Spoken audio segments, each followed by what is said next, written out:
All right, here we go. Say the Pledge of Allegiance. I pledge allegiance to the flag of the United States of America and to the republic for which it stands, one nation under God, indivisible, with liberty and justice for all.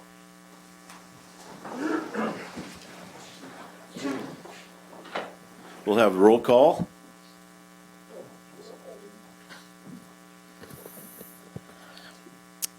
Councilmember Wood. Here. Councilmember Lumen. Here. Councilmember Weitzel. Present. And Councilmember Lightman. Present. Thanks.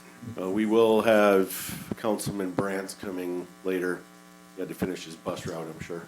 So, that being done, just reminding everyone that if you are speaking at any point or have questions, to speak into your mic and make sure it's on, because this is being recorded and probably being shown live, isn't it?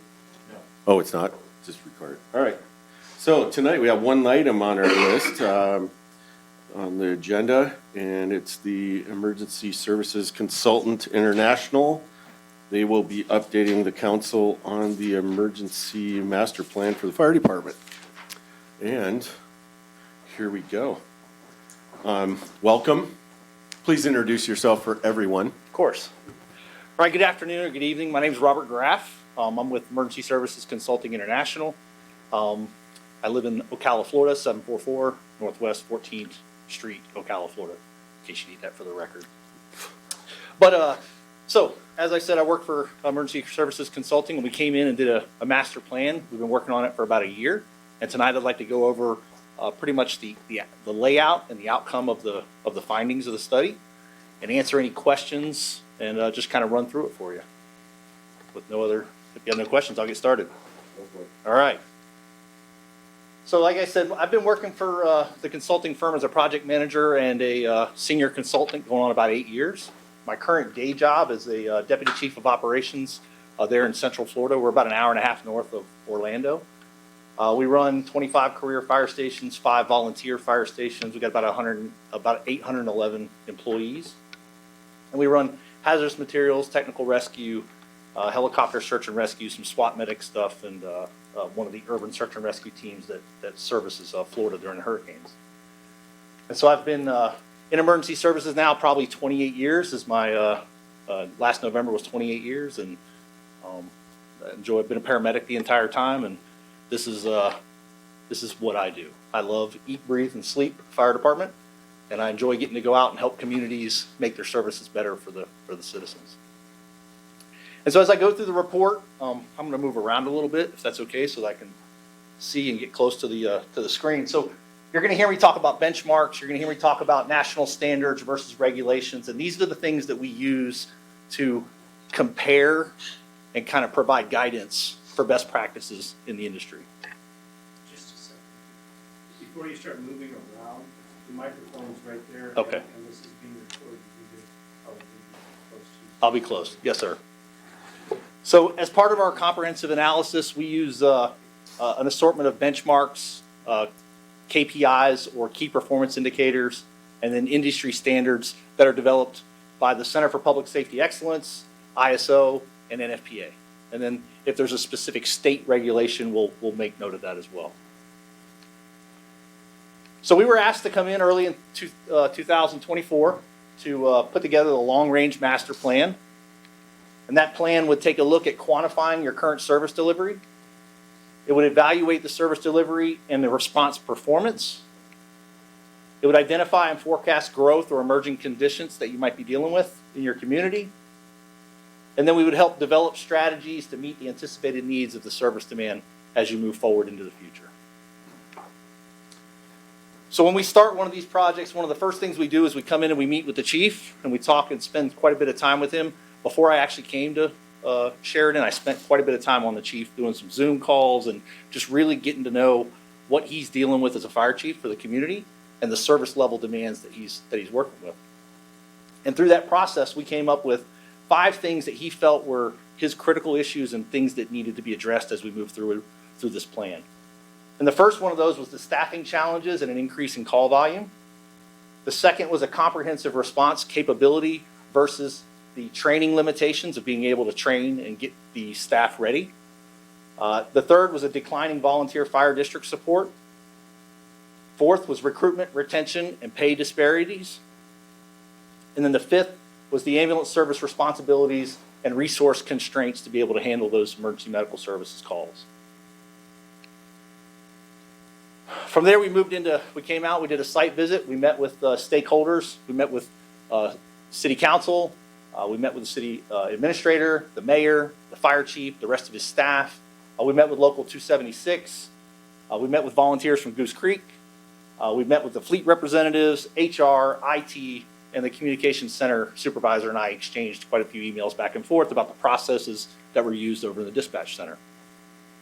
We take all that stakeholder input to try and ground truth and really come up with an idea of the service level and service commitment and demands that you guys are experiencing.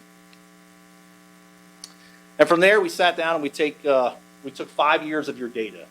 And so we take that 5 years of data and we start doing what we like to call our service delivery and performance analysis. And that has several components that we go through. One would be the service demand. And so when I say service demand, those are your calls for service. Your resource distribution, that would be where are your fire stations located. In this case, you guys have one fire station. Where is it located in relationship to your service jurisdiction?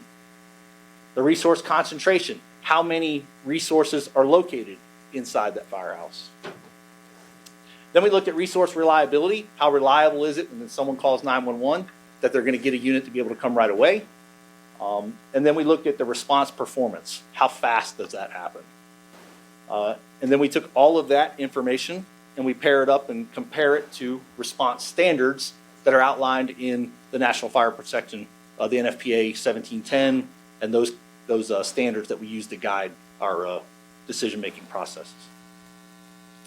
And then once we have all of that, we look at the type of calls that you were looking at, the ones that you responded to, and what were the staffing requirements that those types of calls require. And then what kind of staff did you provide to be able to mitigate those emergencies? And so what I'm going to do is I'm going to spend a few minutes talking about that service delivery and performance analysis and the results of what we found and work through that before we get into the actual recommendations on how we can move forward. And so it starts with your response area demographics. We look at,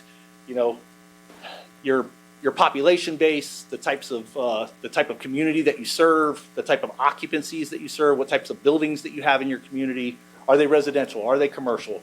Are they big box grocery stores? What types of occupancies are you actually serving?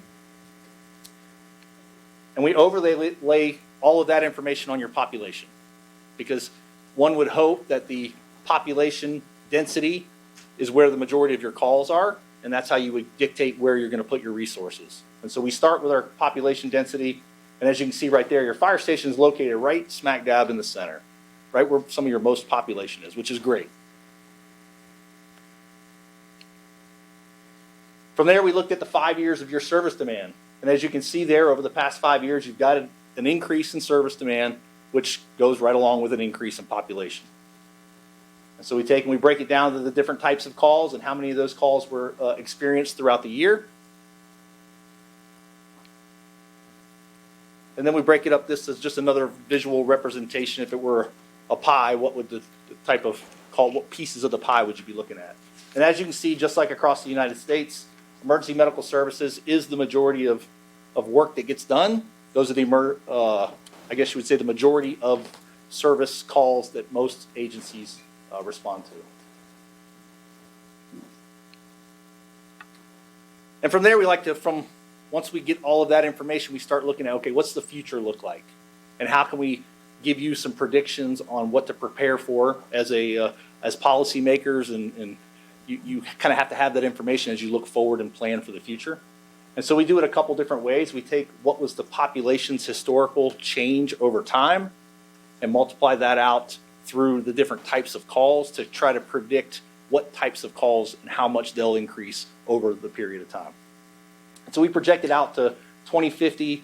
That's about, the normal standard that we go out 25, years or so to see exactly what that population base and what the call load is going to look like. Now from there, we look at, not only we look at what types of calls come in, we look at when do the calls come in. Because we want to predict, are the resources located in the right place and are they available when the calls are coming in? So we looked at what's the busiest time of the year? What month do you see the most calls? We looked at the day of the week and what day of the week is the busiest. And then we looked at what time of the day is the busiest. Now, in most traditional fire departments, your people are there for 24-hour shifts, so they're there for the whole day. But in some systems, when you look at peak hour load, and you may be looking at if you're going to add a resource or not, sometimes it's best to add the resource just during the busy time.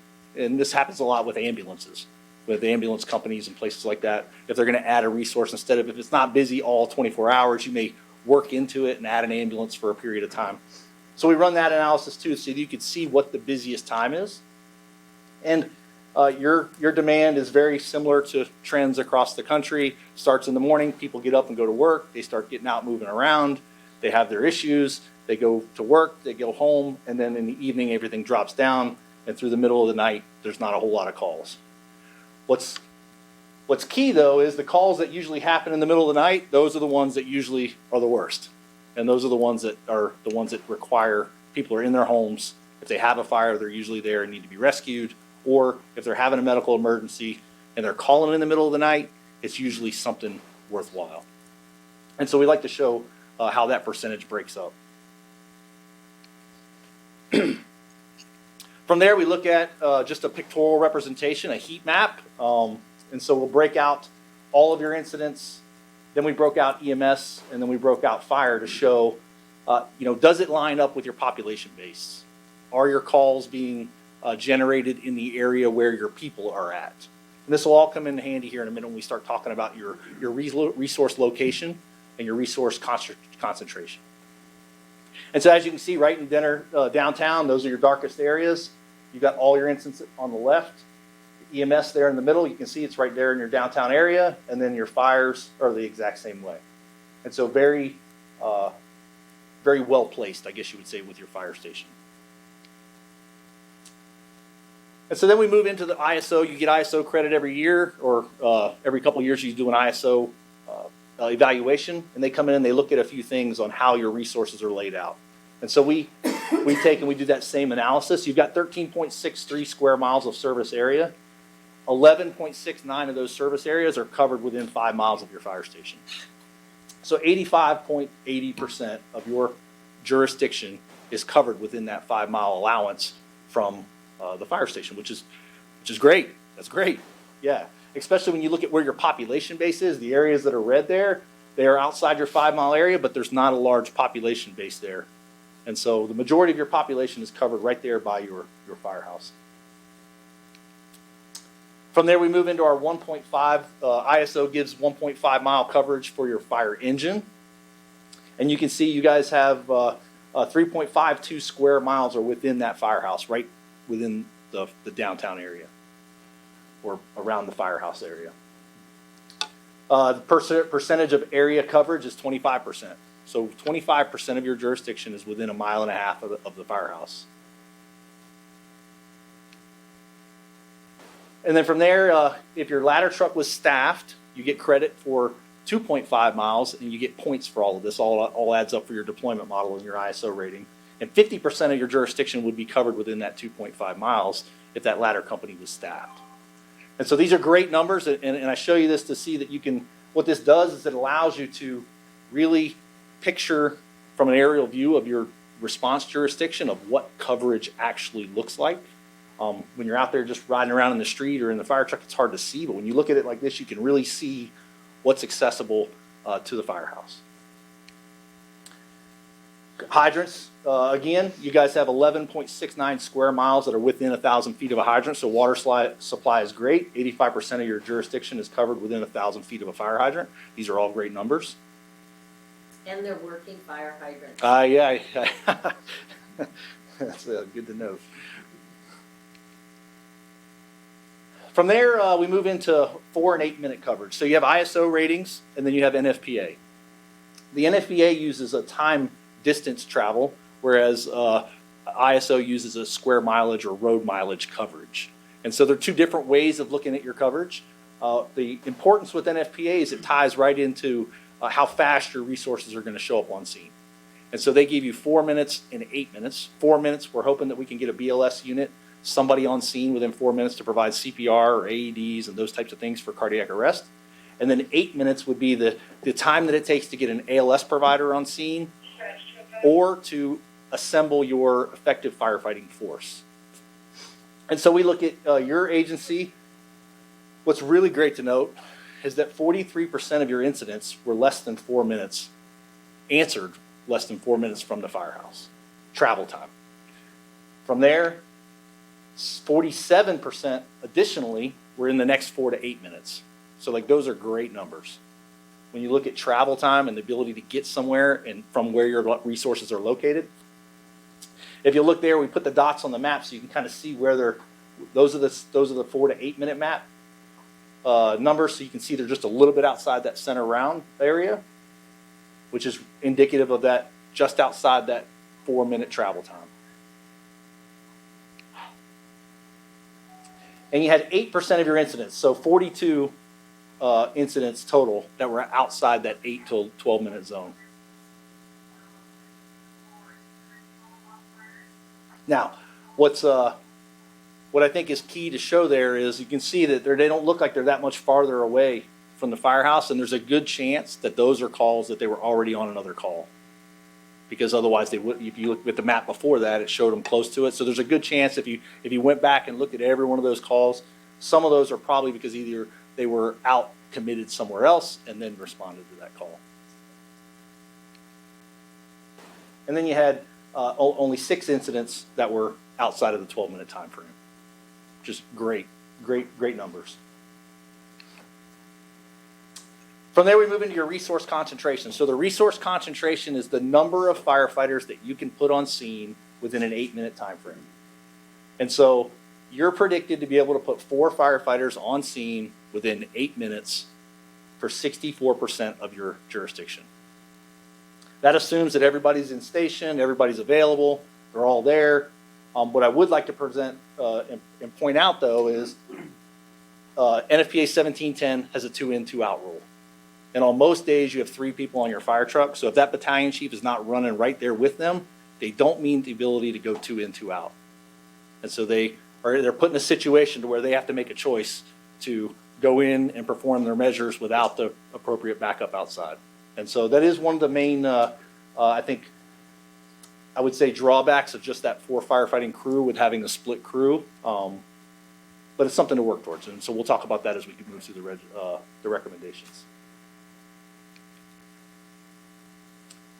So when I lead with the concentration into your staffing requirements. And so every type of incident requires a different type of response. And we call them critical tasks or critical tasking. And the critical tasking could be anything from on a motor vehicle accident, somebody has to pull a hose line in case the vehicle catches on fire, somebody has to potentially use the jaws of life to open a door or disconnect the battery or direct traffic, all of the different things that might have to happen on a motor vehicle accident. Versus a structure fire where you've got a primary hose line, a backup hose line, a crew that needs to go to the roof, a crew that needs to do search and rescue, somebody to run incident command, all of these critical tasks that have to get done. And they get done in a time frame that allows them based on the number of people that are there. From residential structure fires to commercial structure fires, commercial structure fire obviously is going to take way more people because it's usually a bigger building. Usually more than 1 story, just depends on what the occupancies are in that area. Hazardous materials, technical rescue, and special events could be a number of different types of calls, and they all have their own little niche of what they would require. On a day-to-day basis, you guys are you're staffing 1 battalion chief and an engine company with 3 people on it. You'll get some response from your volunteer companies. It varies depending on who's available, what time of day, and what the response is. So in most cases, you're getting 4 personnel, which if you've taken anything, 4 people, there's a lot to do with only 4 people. And so I back that up against NFPA 1710, which is the standard for career fire departments. a single family resident, we were talking about those critical tasks. These are just a couple of those critical tasks. A 2,000 square foot single family resident, just a normal single family home on a working fire, should take somewhere between 16 and 17 people to accomplish the tasks that need to get done in the appropriate amount of time to save those lives and property if they were trapped or all those types of things. If you move over to an open air shopping center, so take for instance the Chinese restaurant fire from a few weeks ago. That's a large, long building. There's multiple occupancies that are there. It takes more people. I heard they did an amazing job of getting in there and putting that fire out before it spread farther through the rest of the buildings. But on a strip mall or an open air shopping center, you're looking at 27 people, because each one of those occupancies may need the number of firefighters to fight the fire at each one of those occupancies. And so NFPA just gives these general recommendations based on critical staffing and critical tasking analysis that are done through scientific processes, and they'll do house fires over at UL Laboratories, and they'll run it over and over again, and they'll do the time it takes to do it with 2 people versus 3 people versus 4 people. And NIST has an amazing study. I can make sure Chief has access it for you if you need it for additional reading materials. But it goes through and breaks down everything and how much faster it is when you have 4 people on an engine versus 3 people on an engine, and the percentage of ability to get things done. From there, we looked at your resource reliability, and we use the word concurrency. That's the number of times that somebody calls 911 when there's already a 911 call happening. And in your case, you have to do recall. And so if you have a second call that comes in, you've got to call off-duty firefighters to come back to the firehouse, and that takes time as well. And so the percentages there, it's not a high percentage, but when you multiply that out across the types of calls that you're having, it doesn't take very many of them. And I believe in conversations with the chief, he's been tracking the number of times. I believe it was over 70 times last year. They had to have a recall of crews come back in to answer a second call or be there to staff another engine. And so once we look at all that, now we start breaking down the times and how do we measure the performance. And I think it's important to talk a little bit too. When you build a master plan, you're building the target. And from that target, you have a strategic plan or the strategic method that you're going to hit the target. And we liken that to the arrow is your strategic plan. And you can't hit the target if you don't know what you're aiming at. And one of the things that we do is we look at these response time components and then break them down. If you'll look, you get the incident happens, somebody calls 911. Whoa. So somebody calls 911. The event actually starts to happen. It goes to the communications center. That's the alarm time comes in. They answer the call. They process the call. They dispatch the call. The firefighters turn out for the call. Then they travel to the call. They arrive on scene. They handle the call, and they put it back to whatever the mitigation process is. They mitigate it, and then they go back available. Well, that's a lot going on in that period of time to really try to dial in how we could do better. And I think it's important for agencies to have a process of identifying how they can do better. And so this breaks it down really well, and each one of those time hacks has a national standard that goes along with it. And so the call answering time has a national standard, so that as you break down your data, you can dial it in to find out where we need to do better. And so we did that with all of your calls, and then I know some of you have looked at the report, and you can see in there where we broke down, and I'm going to go through some of them right now. So for instance, call processing times. This is the time that it takes for dispatch to process and dispatch the call. We use and one of the things that people say, well, the average time. We don't use averages, we use a 90th percentile.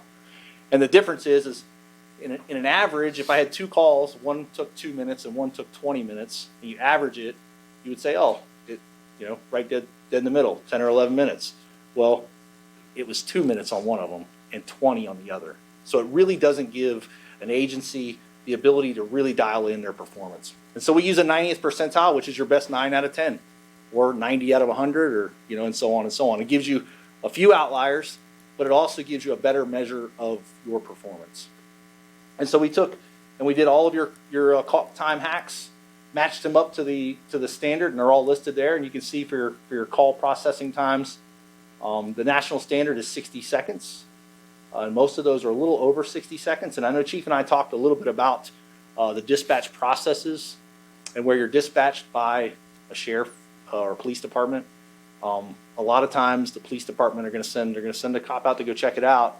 Then they'll ask for the fire department, or they are in that answering questions phase before they dispatch. And that could be some of the delay that you're seeing, which is very typical in agencies that are dispatched by somebody other than the fire department. From there, you move to turnout times. And so this is one of the places that you can do better. And the chief and we talked about it immediately. He's already identified it and put some of this stuff into play. I think things that aren't measured sometimes can go unrecognized. And so you can see you're a little over, it's 60 seconds for turnout, 80 seconds for fires and special operations. And some of that could be, just getting to the truck and getting out of the station. From there, you look at travel time, and travel time is what it is. The time it takes to get from the firehouse to the incident, and there's not a whole lot you can do. You can only drive so fast, and the road conditions are the road conditions, and traffic is traffic, and so those are some of the time frames that you have there. 4 minutes is that time hack for the first is 4 and then 8. 4 is what you're shooting for. From there, you look at response time, which is all three of them combined. And this takes your turnout time, your travel time, and then your total combined time to give you how long it took you to get to the call. And you might ask, well, why aren't you including the dispatch and the call processing? So the fire department's only responsible for so much of it. And so it's hard to hold somebody to a metric that they're not responsible for. And so NFPA gives you the ability to break that out because so many fire departments are dispatched by other people. That gives the chief and his staff and his team the ability to say, hey, this is our target, and here's where we're going to dial it in, and then we'll work through our processes and relationships and stuff to work on that other piece. But it gives you a way to break the two of those out. And from there, you can see your response time performance. And one of the things that caught us off guard is like it says 27 minutes and the data says 27 minutes for total response time. But I believe that because when you have a small data set, once you have a few outliers that go beyond that 90th percentile, and so any of the calls that you're responding to out in the county or any of those other long distance calls, I think are what drove your time up. And so what agencies have started doing, and we've even started doing this in my agency, because what I didn't say is my agency is 1,600 square miles. And so we have several firehouses that are set, like they're way out and they have long response times. And so we set geographic response zones for those areas because for us, Station 15 may take 12 to 15 minutes to get to somebody's house because they're way out in the Ocala National Forest. Whereas our downtown units, 4 minutes is the response time. And so that gives everybody a metric that they can work to measure against. And so in this case, and what people have started, they've started to have outlier policies. And so if you have X number of outliers based on a way to go through those outliers and identify what it was and why you're going to remove it from your data set to make sure that you get a true reading of what the service that you're providing. And so we've talked about potentially, building one of those outlier policies for you so that you can really clean your data to dial it in as close as possible. From there, total response time, again, this one includes the alarm handling time. And you can see it's still, it adds a few minutes there because of the alarm handling time.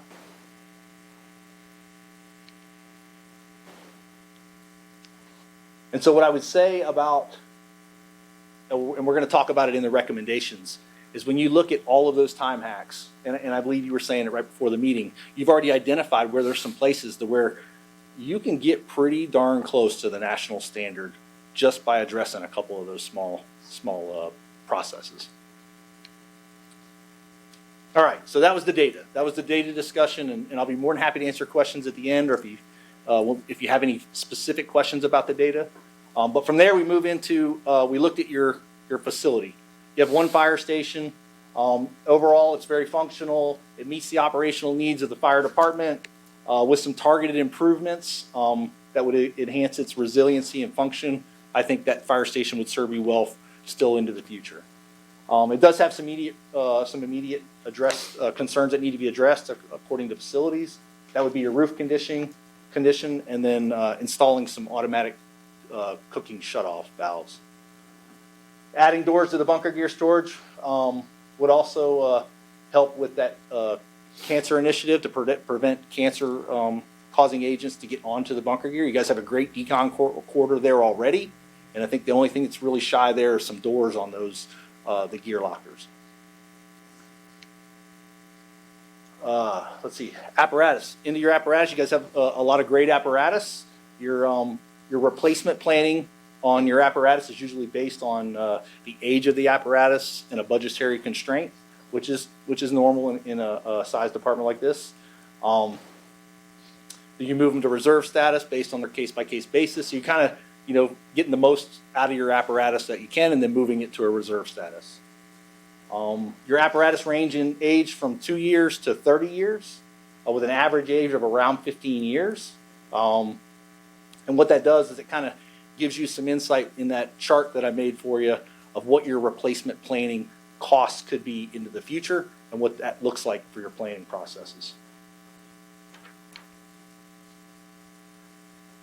So from all of that, we looked into, next was a community risk analysis or community risk assessment.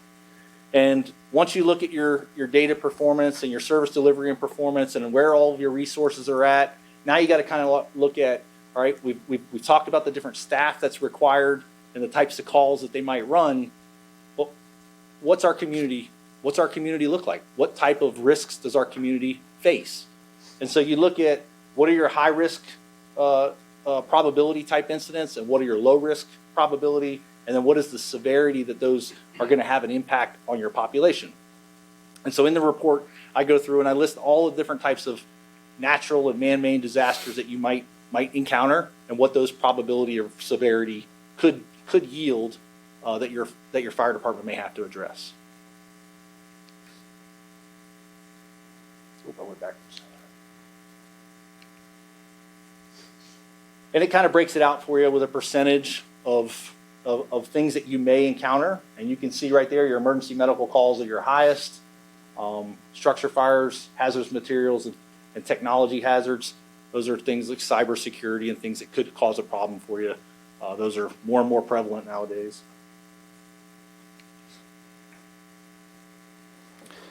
And from there, I guess I would say once you get all of that done, I like to talk, you're measuring your department's effectiveness to really three things. The people, the tools, and the time that it takes for them to do it. And you can have, the policy decision, this is the service level we want to provide. Well, the service delivery and the service level that we want to provide takes a certain number of resources. The certain number of resources has a cost. And so it's a basic equation. If you want a lower service time to get there, it's going to take more resources takes more money. And from a policy decision, that's the balance that you get to make, moving those three things around to where you find the sweet spot that the community is happy with, that the fire department can actually accomplish and provide, and that everybody feels comfortable with the service that you're providing. And so there's a whole section in that report about measuring effectiveness and everything from locating the firehouse to the time it takes for bystander CPR. And one of the questions I know that always comes up when I go to places is, why does the fire department run an EMS calls? Well, I showed you, 85% of your community is covered by the firehouse, and a large portion of it is within that 4-minute time frame. And the firefighters are there, and when somebody has a heart attack, getting them there, you can control that. The fire department is in your realm. If the ambulance has gone on a call, the fire department's still there. And so the ability for them to show up with an AED or advanced life support and all of those things that could be provided by the fire department just make it that much better for your community. And so the time it takes to get there is a huge component. All right, let's talk recommendations. So once we went through all of that, we offered some short and midterm strategies for improvement.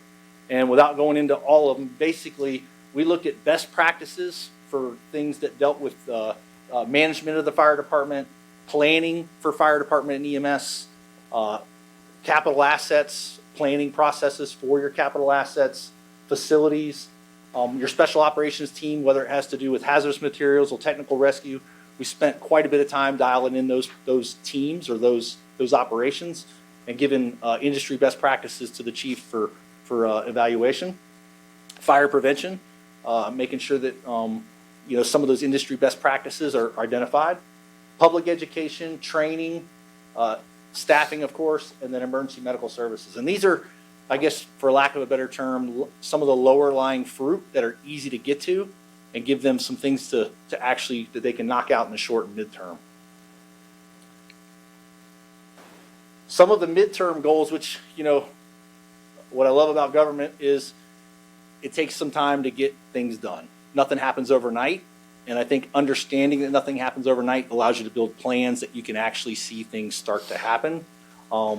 Agencies that plan well get things done because once the ball gets rolling and the planning process is always going, then things start to happen. And it looks like but that planning starts a year in advance. And so your midterm improvement goals are things that are going to take, somewhere from 6 months to a year and a half to really get those things going. And one of those would be formally adopting those response times, standards, and goals. It's really easy to just, go out, the 911 call comes in, and we take off and we go, and then at the end of the year, we pull it all. But to have a process in place that quarterly, you pull the information, you look at the data, you report it back to your team so that they can see what your time hacks are and how we're adjusting, and then you can see and identify those trends if you know what you're looking for. And so identifying those standards and then adopting a standard that works for you is best practice. Now, does it have to be the exact standard? No. What's best is to adopt the standard and then adjust to what you can do based on the resources that you have to give you that target to be able to achieve. Like I said, in areas where you guys are, I guess you would say, kind of lucky, where you're in an urban time frame inside the city limits, and so you can model your time hacks after the urban environment. You can also identify that outside the city limits is a suburban or a rural or even greater than rural impact zone or demand zone, and apply time hacks to those calls to separate them so that they don't drag down your performance inside the city. And we do that in my agency. That allows us to really dial in based on which station you're at or what area of the county. And so this is what a sample time hack would look like. You can see at the 90th percentile, I put on the top there, the Sheridan Fire Rescue 90th baseline, your alarm handling and turnout time, your travel time, and your response time. Now, if you look at the very bottom there, the NFPA 1710 standard, it's 520. But if you started really dialing in those other times, you're going to get really close to that. And I think the only way that you do that is to adopt a time and then tell the chief, hit the mark, and let him work it out. From there, and we've talked about this, improving those alarm handling times. I think that starts with some relationships and actually getting in there and identifying what those processes are. How is it being dispatched? That is your single most cause of delay, is the alarm handling time. You could enter into service level agreements, which has been done in areas. I did some projects in Gillette. They had the exact same problem. Exact same thing. The police department dispatches the fire department, and this was one of the main cause for their delay as well. And so we looked at contracts to enter into that's in I guess almost like policy direction that says these are the time hacks we want to see met in the dispatch center, because it affects not only fire but also affects EMS and also affects police. And what we talk to is what happens because the fire department may not be dispatched right away. They may send a police officer to check it out, or they may send an ambulance, and then as they ask questions, then they decide they need the fire department. Well, the time started when they originally dispatched those first units or took the call. And so that delays the time but they weren't even dispatched yet. So some of those processes, I think, just need to be identified and dialed in. And then in the future, if one of the things that you can do is have a dedicated dispatcher for the fire department that works in the dispatch center. That's down the road. That's not, like I said, that's a mid to long-term goal. If you can't fix it through those processes, sometimes having a direct fire department dispatcher is the answer. Improving your turnout times. This comes in the firehouse. It's directly related. Firefighters, when they get the call, putting processes in place to make sure they can get in the trucks in the appropriate time and that they get out of the station. And then response performance reporting. And this would be taking all of that data and getting it out there in quarterly, monthly, however often you feel is appropriate for your community to really be able to see it and track it and dial it in. We do quarterly reports where I'm at. We have an advisory board and we present to them quarterly. These are our urban response times. These are our suburban and our rural. These are our turnout times. And all of those metrics so that we can really truly dial it in. Let me go back. One of the things that I talked to Chief about during this process, we built a dashboard through the Esri GIS software that most agencies and most communities use. And that dashboard allows you to, it's an instrument panel. It has the number of calls. It has the dot map of where the calls are happening. It has the turnout times. It has the response times. It has all of this stuff on a dashboard, and you can see it and dial it in and look at it very regular. And that way, you're not trying to pull an Excel spreadsheet of the data and then have it crunch it. But that GIS platform, a lot of times, will do that for you. And so, working with CDGIS, some of this stuff you probably already have access to, and you could just work it out. And those are some of the things that you just have to look into. The next one is a big one, is formal succession planning. We're in a time across the United States right now where my generation is almost ready for retirement. And like I said, I've been in there 28 years. I talked with Chief, and I think he said he's got close to 10 of his 18 staff that are close or nearing retirement. And so if an agency is not taking steps to prepare the next generation, then we're setting them up for failure. And so making sure that you have a formal mentoring process, a formal succession planning process. I pointed them towards the International Association of Fire Chiefs. They have a succession planning guide, and then how you can address that turnover. All right, long-term goals. So, improvement goal number 1 would be to establish a long-term staffing strategy to achieve a minimum effective response force of 9 firefighters. That's a big mouthful, but what that says is you need another engine company. You need a second truck in that same firehouse loaded with firefighters to back them up. And I say 9 because that would be 4 on each truck and the battalion chief, and that gives you the flexibility to be able to bring the trucks that you need to whatever types of calls that you have. So that's improvement goal number 1, and we'll talk about that one in detail. Improvement goal number 2, develop and fund the appropriate apparatus replacement plan. I built one for you, a sample one, just to kind of show you what that would look like, and so that as you move forward, fire trucks right now are getting super expensive. The average wait time is almost 2 years for a fire truck. And so if you're not planning when you need your next one, and if you're waiting till the time to buy it, you're going to be 2 years out waiting on it. And a ladder truck is even more. Your ladder truck's in great shape, but if you were having to buy one of those, you're looking at almost 3 years before. So it takes a lot of planning. And then establish funding to construct a training facility would be improvement goal number 3. And then number 4, talking about the optimization of your fire station location, and what the future looks for that fire station. All right. So let's talk your staffing real quick. The ability to assemble your ERF fund, emergency response force, it's understaffed. Based on the national standard, based on the type of occupancies you have, you've got great firemen.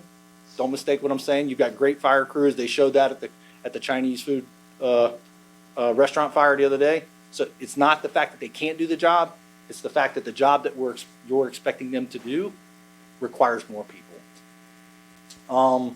Because your station is so well placed and because it is so well suited and sited in the city, you could increase that ERF just by placing more people in that firehouse.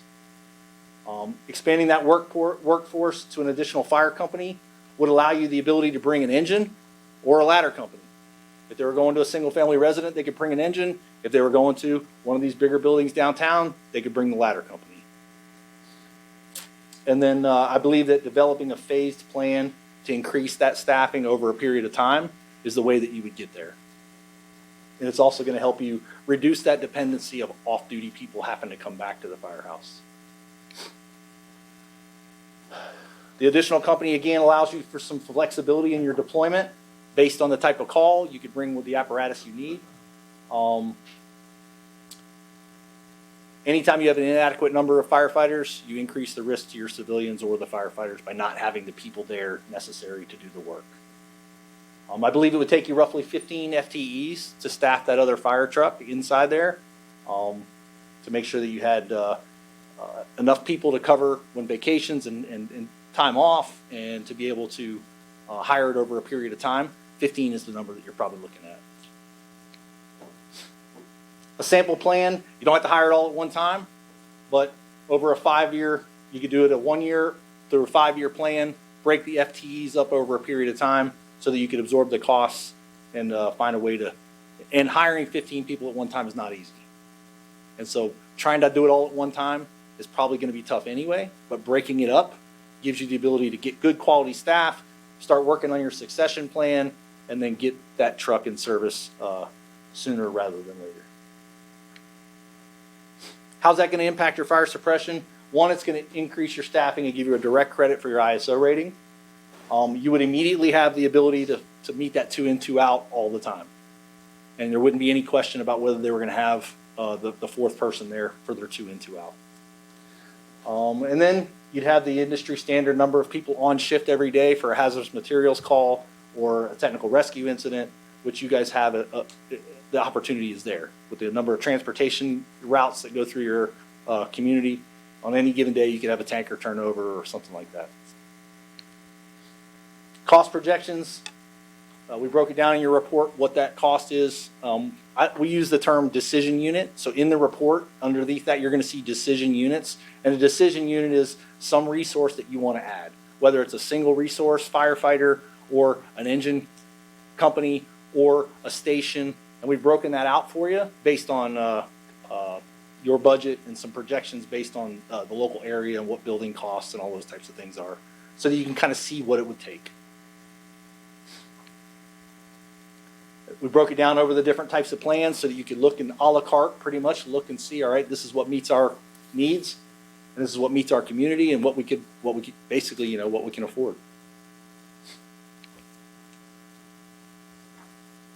Moving right into improvement goal number 2, your apparatus replacement plan. You don't have a formal apparatus replacement plan, and so that project, the master plan, gives you one. You can easily put that in play, and then move from a case-by-case basis to set an actual standard that when a truck hits this amount of mileage or this amount of years or this amount of wear and tear, that's when we're going to look to start working towards a replacement.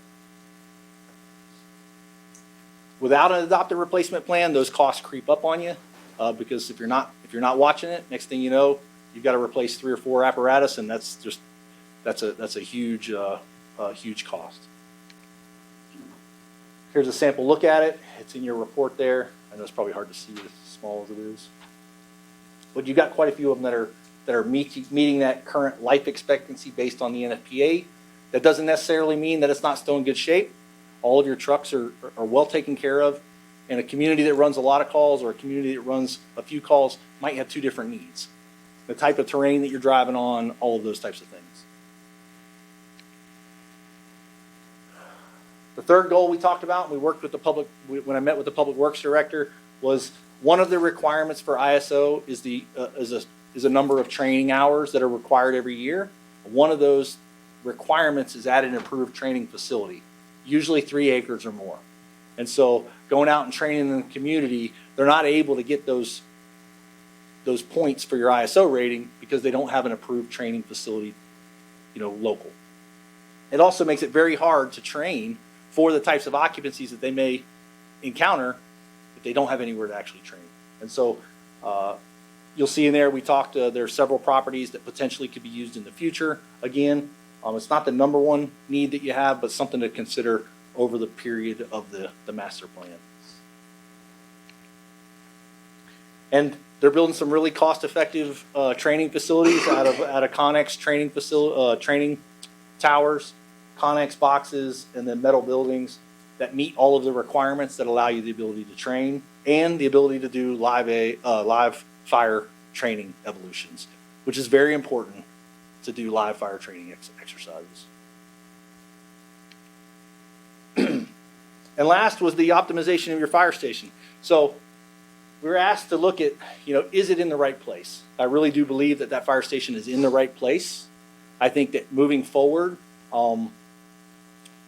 later as the population in the north end of town starts to grow, once you establish those response zone and response time metrics, if you start to see that you're not meeting your metrics, that's what's going to lead you towards building another firehouse.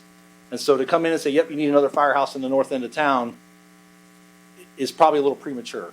I would say you need another staffed unit in the firehouse you have, then establish your response goals, your response time metrics, your performance analysis, and then let that drive when to build the next firehouse. And then where it goes, because people build and it changes, and sometimes by the time you get ready to build, it's not the right place anymore. And so you really want to make sure that and it's a significant capital outlay to build another firehouse. Let's see.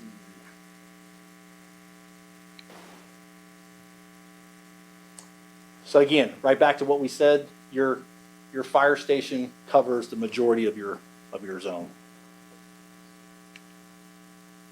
And now I'll answer any questions. Thank you. I have a question for you, just for clarification. Yes, sir. You mentioned earlier about the EMS calls and the quantity of EMS calls. How do we, as a city, how does that work with the other EMS system we have? Do we answer every call that they do, or do we take turns? So my understanding is they're going to just about every call. You're going to only the emergency calls where they might need assistance, Okay. or where you would be closer and able to handle the call, like if they're gone or something. Okay. Yeah. But you're not going to every call. You're going to the emergency calls, or when they can't handle a call. Now, what's an emergency call? I mean, if I So- call them having a heart attack, would that be an emergency call? Yes, sir. Versus Okay. somebody who maybe has a sprained ankle. I just fell down or something? Yes, sir. Okay. Right. You laugh, but it's happening. No, all the time. Yeah. Yes, sir. It could happen. Yeah, yes, sir. Well, I would, Oh, yeah. I would too, but my assumption is, again, are we doubling the effort by having a private company we're supporting, and then having our own company go to it also? No, sir. Are we kind of being counterproductive? I do not believe so. Okay. And honestly, if you didn't have that agency, your fire department would be twice as busy. Yes. And with the number of staff that you have, they wouldn't be there to run your fire calls. Okay. Good point, thank you. Yes, sir. Anyone else? Question? Jack? You said on the apparatus, there's a 15-year lifespan, and some of ours are 30 years old? So some of your older apparatus are at 30 years, Wow. but it's a unit that probably doesn't get used very often. And so I say the NFPA says your frontline apparatus, your first due fire truck, you're getting about 15 years out of it before it's time to move it to a reserve status. And then at 25 years, 25 years, it's time to retire that unit at the most. And there's an annex in the back of that NFPA standard, and I put it in the report for you, and it breaks all that down for you so that you can say, okay, a truck that's, looks brand new, it only has a few hours, or it could be really old, but as long as it has the safety features and it can be maintained, there's no reason you can't keep it in service. Okay, and then you said also in the cooking area, you need sprinkler systems? Not necessarily sprinkler system, something to shut the oven off. It's just that's one of the standards that just. You need to keep brooms out of there, you do better.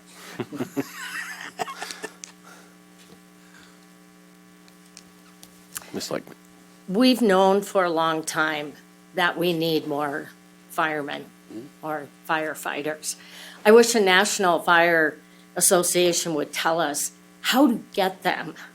Because that's our issue right now, is how do we attract more candidates? How do we get them here?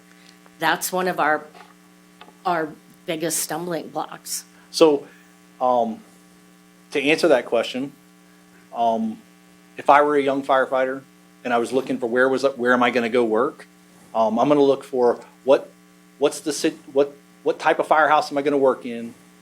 And this is like, pay and benefits are great, but they got into the business to do the business. They want to run calls. They want to run out of a firehouse. They want to have enough people to do the work when they do show up. They're going to look at that. They're going to look at, am I going to be able to promote? In a firehouse that only has one crew, there's only one officer.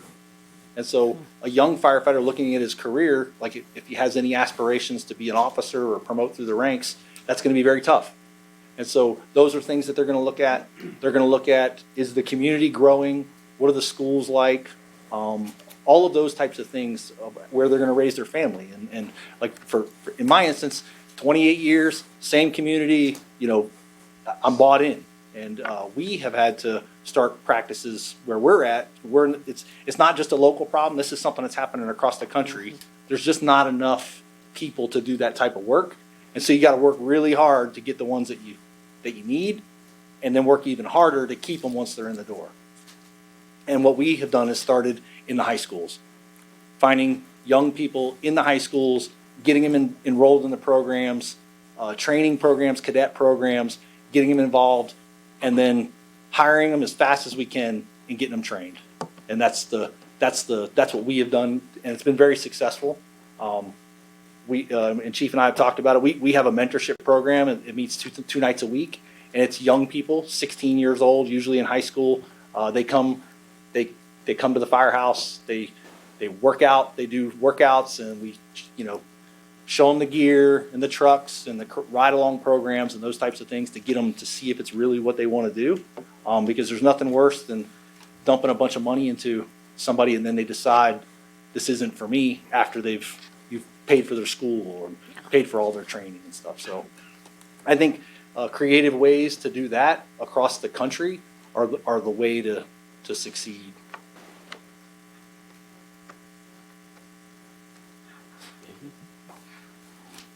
Any other questions or comments? Okay. I just want to say thank you for coming tonight, and then everyone else too. I think we haven't had this many people in a room since, what? My retirement. Yeah, that, or fluoride. Wait for the M1, M2. Anyway, no, we really appreciate everybody coming tonight, and for the study. And I know we have the staffing study that's still coming out as well. And then the IFF is doing a study as well, so we'll have some comparison data. But thank you very much for your time and everything. And I offered to the two of them, if there's any questions, it's a big report, and there's a lot of meat and potatoes to it. If something pops up, feel free to call me. I'll get on a Zoom call with you. I can walk you through it. I can talk about any of it. It doesn't just end tonight.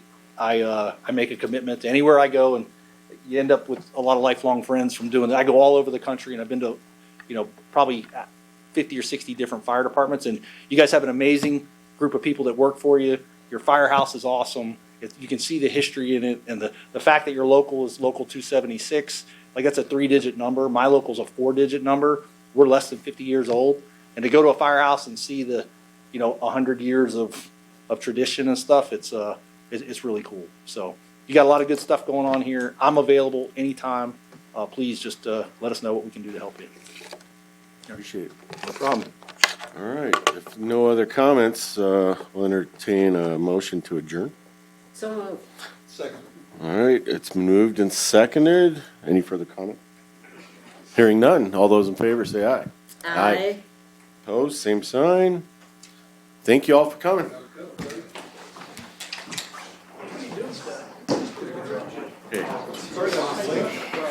You know, kept it simple. Sorry that I was late. You gotta take baby steps. want to come. I know you didn't. Well, that's what I told everybody too. Property in the office.